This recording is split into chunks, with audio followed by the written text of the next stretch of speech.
So how to take an international relationship, start a brand new business, and have $1 million goals on this episode of the Pollinator Podcast.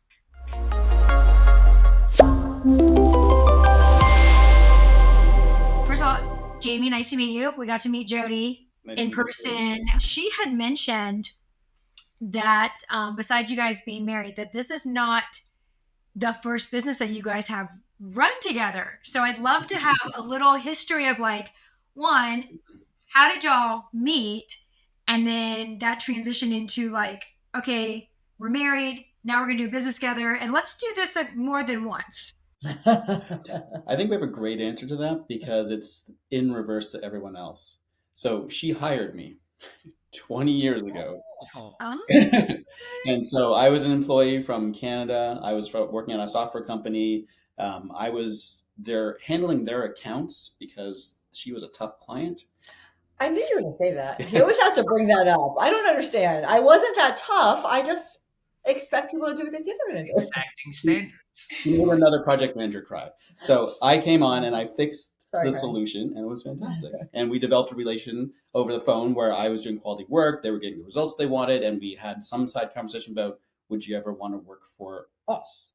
So I said, actually, it was because it was the middle of winter and he was in Halifax, Nova Scotia in the snow. I'm sorry, he was in Toronto in the snow. And I was like, you ever want to come to Florida? I was like, hell yeah. And it's sunny.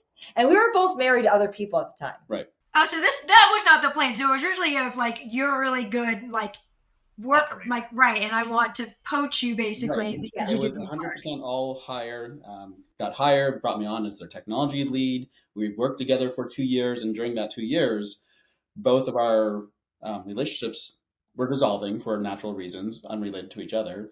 And our friendship was just growing and growing. And we were still working together. And it evolved into a relationship at that point where she was the owner of the company. I was the lead development director of the company.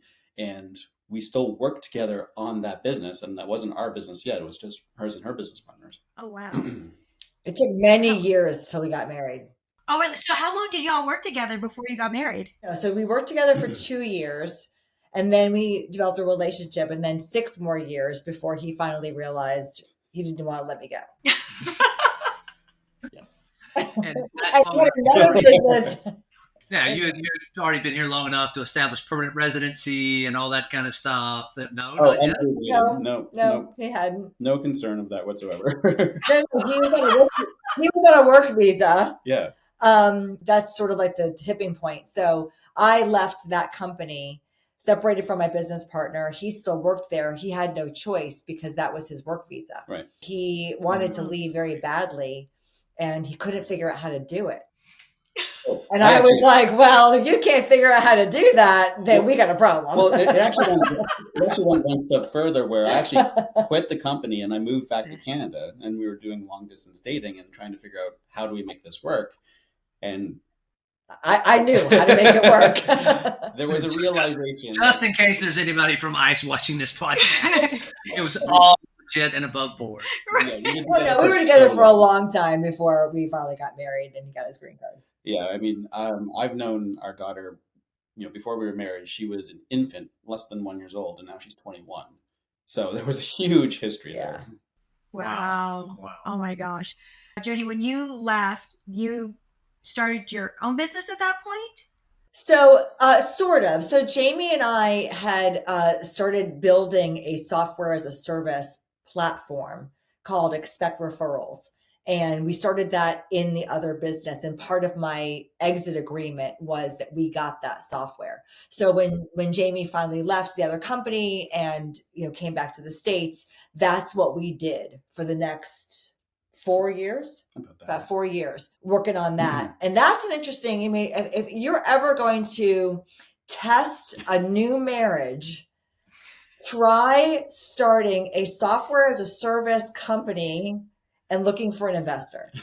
If you can get through that, you're good. You're never going to get divorced. Yeah, they may have our docs beat. They may. So we are, our primary care doctors are husband and wife, but they were engaged and finishing residency when they decided to open up this kind of concierge primary care practice together. So they weren't even fully married yet. Finished residency, opened up a practice, and got married all within the same year. But Wow. doing a series, a round of Series A funding while you're planning a wedding, that may be Well, ours was not successful. The software?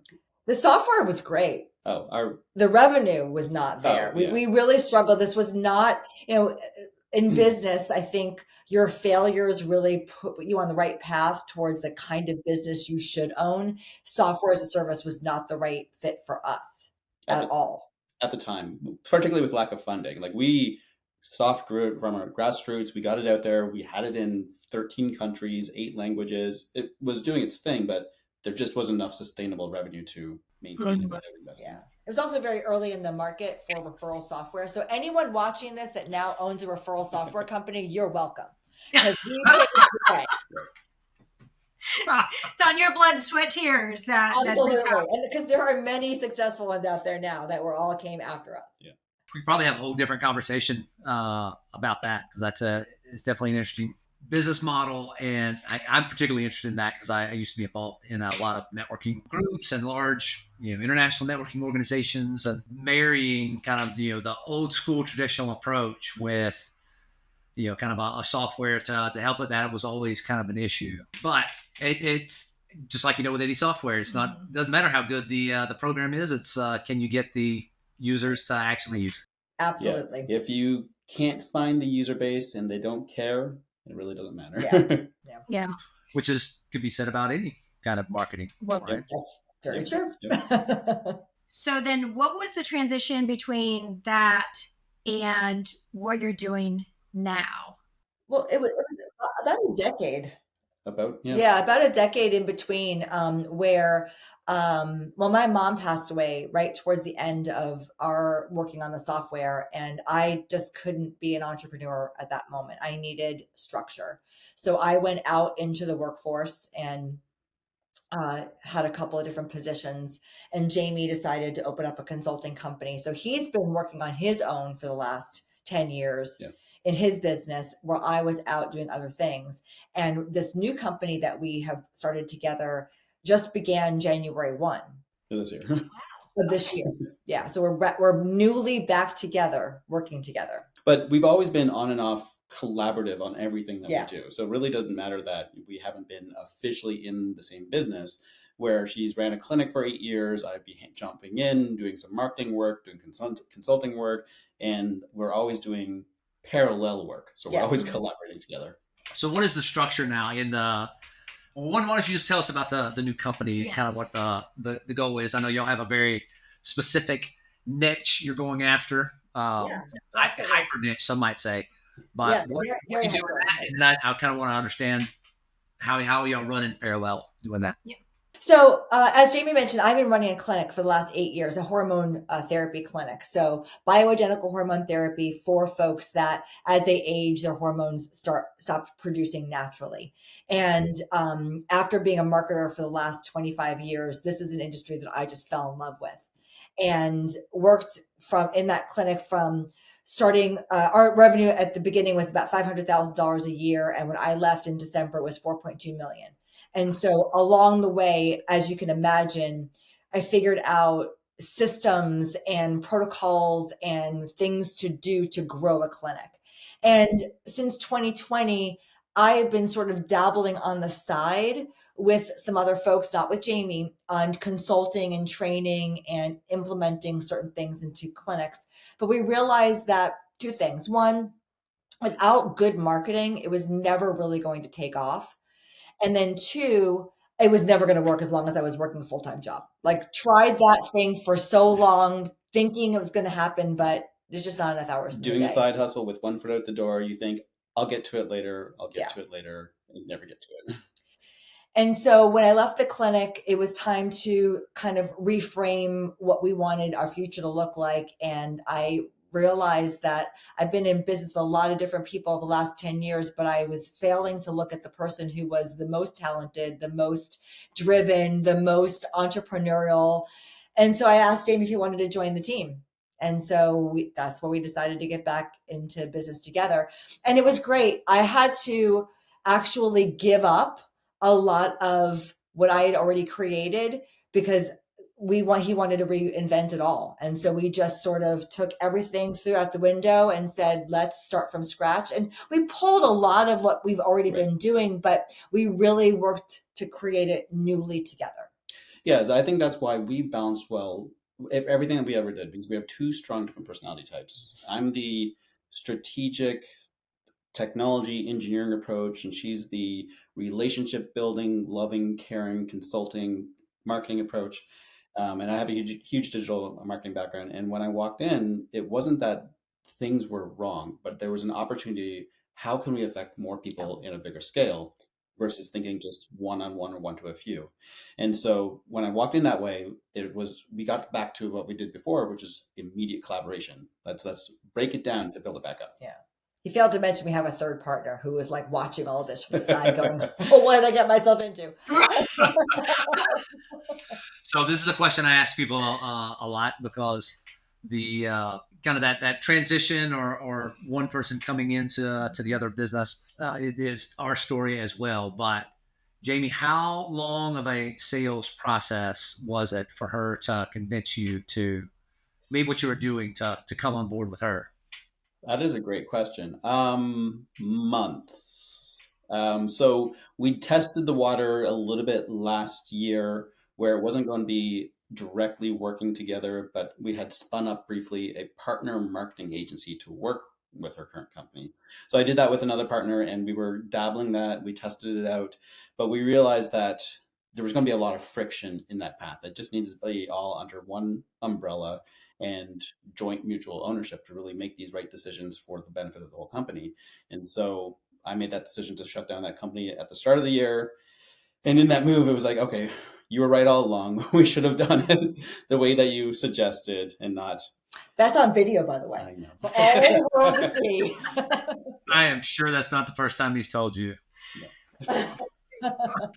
Well, and I like to ask that because don't feel bad about months, because Shannon was like years.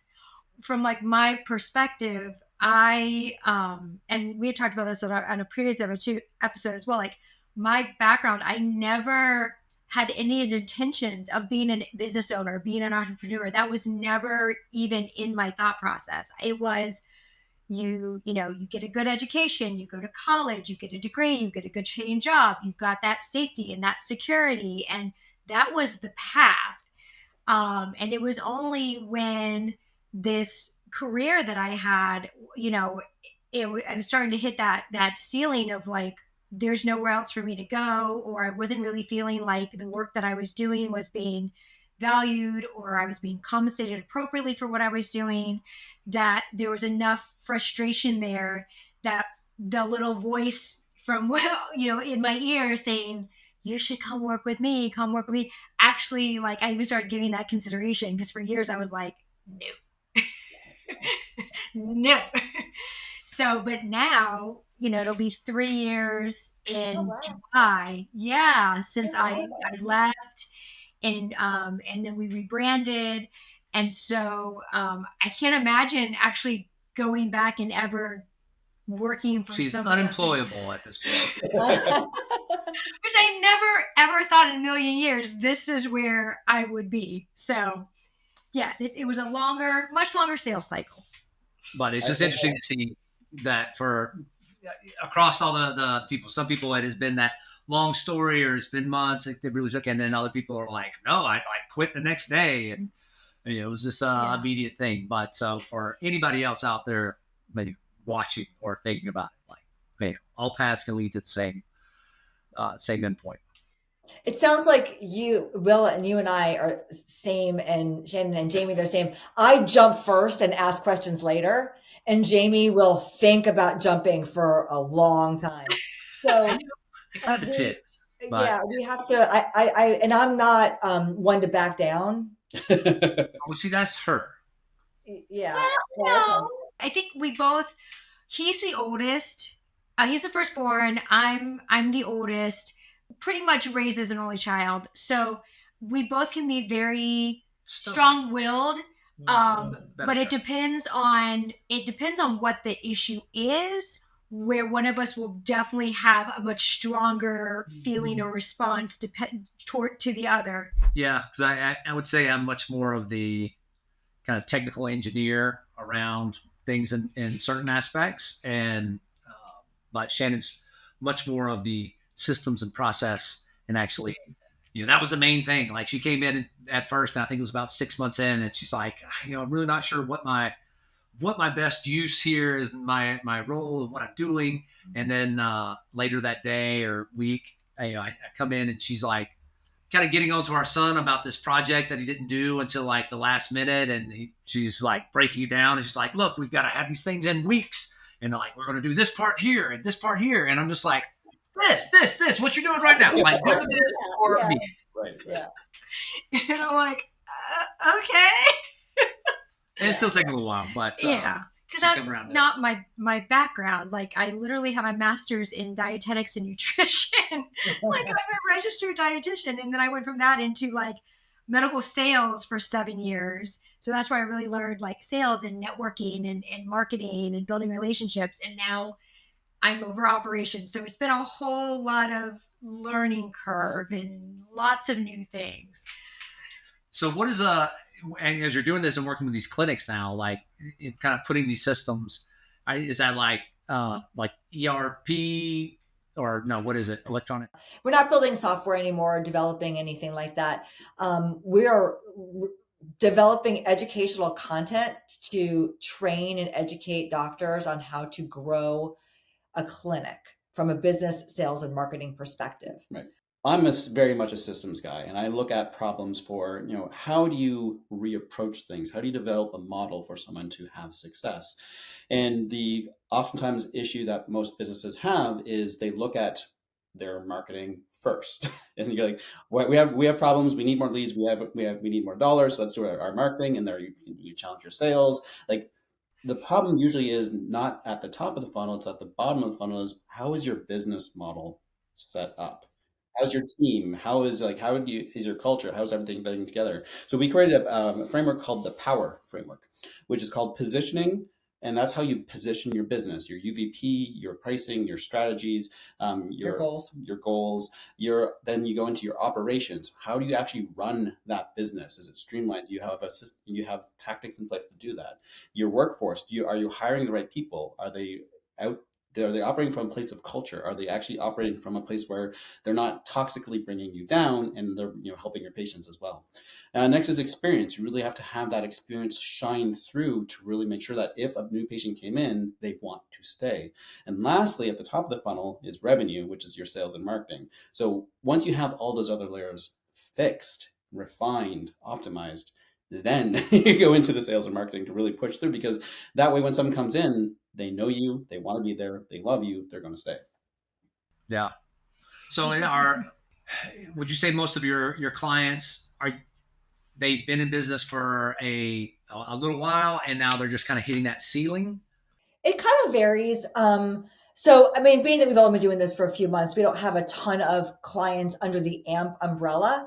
But for the last 5 years, like I said, I've been working with others. And so it's definitely runs the gamut of those practitioners that are brand new. You get a lot of like final stage medical doctors. They've been doing some other kind of modality, whether it's emergency medicine, gynecology. They're tired of traditional insurance-based medicine. They want to treat people when they're well, not when they're sick. So that is when you find a lot of startups. So it's an interesting perspective in this field, because our startup providers are usually older. Yeah, it is interesting. Yeah. And then you have those practices that, they had the drive, they figured it out, they had a little bit of money they could invest, they got an office, they hired a few staff members, they found some patients, those patients told other patients, and now they are doing maybe $1 million, and they don't know what to do now.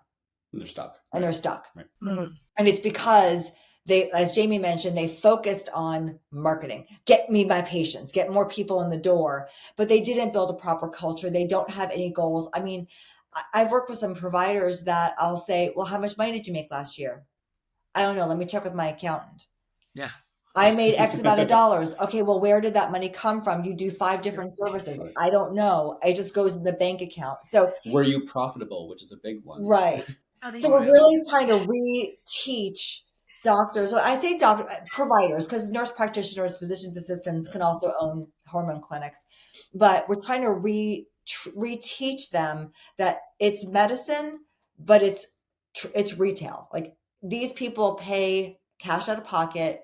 They need an experience. They want return on their investment. You have to have a different mindset about how you run the business. Right. Well, I mean, it's kind of cliche that doctors and then all our clients are lawyers, and both of those very much the same professions that can be very good at their profession, but very bad at business or owning the practice that they have. Yes, I think that's a commonality. Is that there's so many businesses and experts in their field that are so good at what they do that they're good in spite of the business. Yeah. And then when things start to slow down, they don't understand, well, it was working. What's happening is because you were good in spite of the business, and now the business has to carry you, but you don't know how to manage the business. Yeah. No, that's it. We see it all the time with small law firms. People go out, they start off as a solo, and they build their referral network, maybe going to B&I or Chambers or whatever. They get that network. Now they have referrals coming in, and they can maybe hire a receptionist and a paralegal, and now they can do a certain level of work, and then they want to go beyond that, right? So now they reach out to somebody about marketing, or they turn on PPC or start doing content or whatever it is. And then all of a sudden they're like, why are these, none of this stuff works. And it's because those leads are now cold and they're not coming in through referrals. And you have to have a system that actually moves these people through that process. And your intake has to be on point. And that's where we focus a lot, was on those intake systems, because I use the analogy a lot of times with the coffee cup. Like, people have their cup and they fill it up, and then they're like, I want more coffee. And it's like, well, you can only have the capacity for so much. And once you get a bigger cup, then you can fill it up more. And it's kind of like that left foot, right foot, one step after the other of sales and intake. And then can you increase your fulfillment and that ability to actually deliver on what you're promising, because the profitability is going to come through either repeat business or recurring business or referrals to other folks. Well, and there's another aspect that I think is really important to focus on, and that is, one of our mantras is creating the practice of your dreams. So I think so many providers begin their career in medicine with a very tunnel vision idea of what their career is going to look like. And then when they get out of traditional medicine into a wellness space where they have a little more flexibility, they don't really have anyone to guide them on what that practice should look like. So we want to do that with them. So with telehealth, you don't have to have a brick and mortar. Maybe you like to travel. You can be very, very niched in the wellness industry and still do very well. There's no need to have a practice that has 15 employees if you don't want that. So we like to start from the very, very beginning, no matter what stage they're at, to really hone in on, what does success look to you? What is a practice that works look to you? And then how do we build that for you versus just, all right, I want to be at X amount of dollars. So something I wanted to go back to, because you had mentioned, the two of you are working together again, but that also there's another partner. Yep. And so how is that dynamic of, as far as like decision making with an outside partner and then the two of you who are married in this business together, but also married? Like, how does that work? Great question. I think Jamie and I are really skilled at separating our relationship as a married couple and our relationship as a business couple. Right.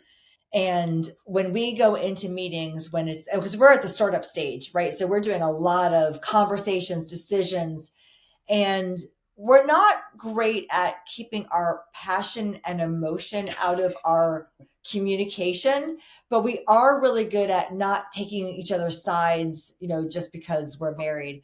So at the beginning, when we started this in January, we were really clear that we needed to clean up our communication, and we worked really hard on that. We didn't do so well when we were younger, but now that we're older and we've been successful separate, we're doing a much better job at like, okay, that didn't go well. Let's dissect it away from Patrick and make sure that we don't do that again. Right. But when it's the three of us, it's just three equal partners, not a married couple and some other guy. Yeah, one thing she brought up is a good point, because we've worked together like over the years on and off in different businesses, and we kind of really established a great rhythm that work is work and life is life. Like, and we really, by being an employee of hers initially, just in a relationship before we even got married, it was okay. She was the boss, followed the rules. She was the boss 9 to 5, and and 5 to 9. It was like, we're partners, and let's leave work at work. And we got into that rhythm really strongly, and we allowed ourselves to be, when we're in work, we are the expert professionals that we are. She could be boss, I could be, technology lead, or talk about marketing, where we have very distinct and sometimes passionate opinions about something, where someone has to make a decision. And sometimes people on the outside look in going, is everything okay? What's going on? Because they don't see us as experts working on the same thing as if they're looking at us as a couple, and they're afraid for the couple, but we walk away going, yeah, that's fine. That's no issue. We leave it in the meeting. So how does that decision making work? That's usually one of the things we like to ask couples. Like, if you come in and you're equal partners, what is it? Is it certain things one of you have authority over the other, or everything is 50-50? I don't think that we've actually identified it specifically enough where I could give you a structure. It's a feeling. When we're in a conversation. Now, Jamie has a lot more experience in the marketing side of things, and I have a lot more experience in building and working with clinics. So as we're talking, you can just feel, okay, I need to give this one up. Like, I disagree with you, but I need to give it up. Now, I'm always make sure to tell him that I disagree and that I'm consciously giving it up. But no, I'm just kidding. But we do kind of like acquiesce and say, okay, this is the one that you're going to run with. I mean, we had this happen last night. We had a meeting, and technically I'm CEO, even though I don't act that way. I do act as if there's three equal partners deciding what to do on a moment to moment basis. And I walked into this meeting like fully prepared. I knew exactly what we're going to do, exactly what we're going to talk about. And the guys didn't like it. And so I just realized, you know what? If we're going to be productive, I'm just going to hand the whiteboard marker over to Jamie and contribute versus lead. And that's what we needed to be productive last night. And the balance is, the two of us intentionally chose her to be CEO. She has the business leadership. She has the experience running the clinic. And if it ever comes down to a mutual tie, we're not sure which direction to go, we're like, you lead and we'll follow. And we have that rule. Cool. Very cool. So what do y'all like to do for fun? Travel. We both work out a lot, so we do like to exercise together. Yeah. I mean, we actually like exercise, maybe not always together. We love to travel. Mm-hmm. We like to go to concerts. Mm-hmm. We love live music. We love to watch TV. Movies and quality time. Because, when you work so hard, you need the equivalent amount of decompression to start fresh to do it again. But we love spending time together. Yeah. And so almost all that we do is together in some way. What's the best concert you've been to in the last year? Ibiza. Yeah. We went on a Virgin cruise out of Barcelona, and one of our overnights was in Ibiza, and we got tickets to David Guetta. Well, yeah, that was the name of the club, but it was at the club was High Ibiza, and we saw David Guetta do his set at High Ibiza from 12 p.m. to 5 a.m. It was awesome. Oh, wow. Don't know Ibiza timeline. Yeah. But we love House of Blues. We are huge House of Blues people. So one of the best concerts we went to was at House of Blues. Which was that? One Republic. Oh, okay. But it was a radio station's like Christmas. Winter, that's right. And it was multiple bands, but the big headliner was One Republic, and that was my birthday is December 28th. Oh, okay. So that was technically his birthday present to me. And so we got to go see. We saw. I really want to see One Republic, but there were some other bands. We were standing the entire time. I was like, I am not going to the bathroom. I am not moving. Like, I don't care that I'm in my 30s at the time, like late 30s, and I'm surrounded by all these like And I got a Early fast 20-year-old, pass yeah. thing or whatever it was to be able to like skip the line. So I scored a lot of points. Yeah, that's great.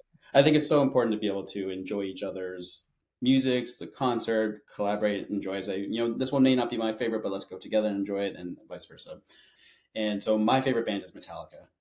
Oh, okay. Her favorite band is Billy Joel. And somehow, who knows how it happened, they were playing back to back at the Las Vegas Stadium. At MGM. What? We're like, okay, we're doing this.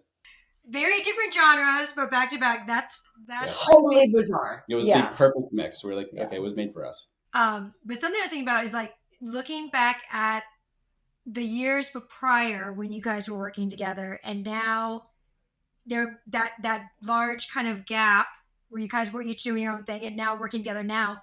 What are the differences, or maybe what are the lessons that you learned that make this experience? Yeah, what's this experience? Yes, there you go. He can make it sound much more succinct than me. You want to take that one first? Sure. Probably the biggest thing, at least from my perspective, is this is a true partnership, I feel. My 8 years running my business as a consultancy on my own, I have worked with, Fortune 500 businesses, led engineering teams, helped them have solutions, and I've developed a level of confidence and interaction to work with any business type. And so even though this niche is relatively new to me, I've been in the hormone space myself for many years. And so I'm straightforward. I'm capable to talk to the doctors and have them see the solution I want to do. And I feel like I am an actual peer and not someone being transplanted in going, oh, you're just taking care of this component. I can come in saying, okay, we are a unilateral approach to providing better solutions. Yeah, I was going to say the same thing. I think it's Jamie's change in his confidence level, where I wasn't just the boss. I'm also 11 years older.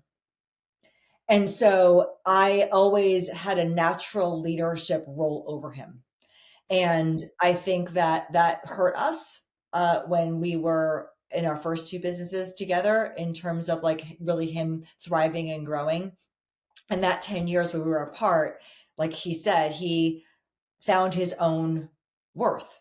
And now we're together as partners versus Jody trying to pull him into this place that I always saw from him, but now he's just naturally showing up to be that. So for me, it's way more fun because I feel like I don't have to lead. I can just be, the 50-50 partner that I am. Right. And I can show up by saying, tell her what to do as well. Like it's not okay, I'm just taking orders. I say, well, this is for the best of what we're doing. I need you to do this. You tell me to do this. And it's a true partnership. So that's some of that, your growth as well, Jody, and just kind of being able to sit back and go with the flow a little bit more.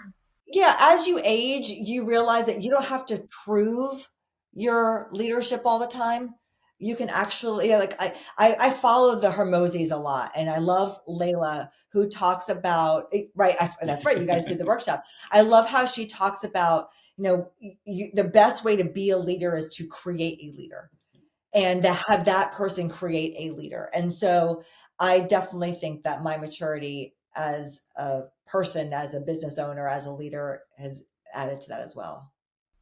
So brand new business coming through this first quarter, but what's the goal for this year?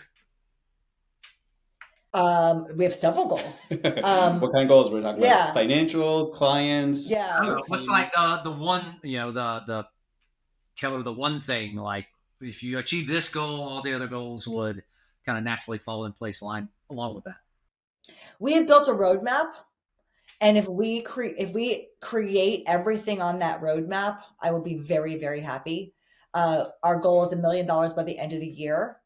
Our goal is to build a list of 1,000 people by the summer.